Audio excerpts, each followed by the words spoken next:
Welcome back to another CMAC tutorial. I'm still Kyle, and in the last tutorial, I showed you how to prevent missing media in Adobe Premiere by using the ingest setting.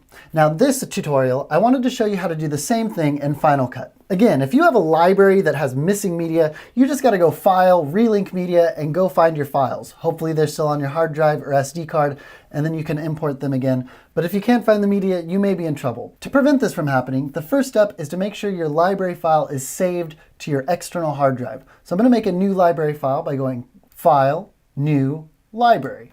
And I'm gonna save this library on my external drive under Projects,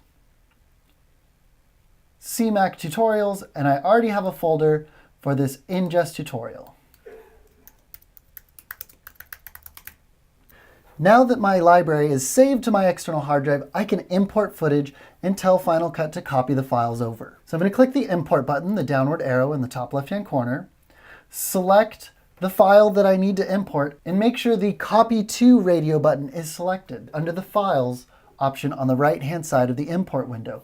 This is going to copy wherever the file is from, whether that's from the SD card, the Downloads folder in the computer, or wherever files may be found, and copy it to the library file. If I want more control over where these files are going, I can go to the inspector.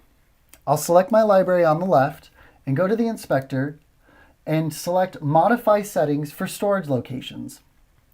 My media is going to be saved in the folder right next to the library in a folder labeled Final Cut Media. If I wanted it saved inside the library file, I can select In Library. I can even choose a whole nother location if I want my files to be saved somewhere else. But in the folder next to the library file is great. I can also move motion content, my cache, and my backups to other locations if I want. But the defaults of In Motion's template folder, in Library, and in Final Cut Backups is fine. Once again, if I want to make sure my files are getting saved to my hard drive when I'm importing, I just need to make sure this Copy to Radio button is selected so that Final Cut manages my media for me and I never wind up with missing media again. And that's it for this CMAC tutorial. If you have any questions, comments, or concerns, feel free to drop a line below or send us an email at info@cmac.tv. I'm Kyle, and I'll see you next time.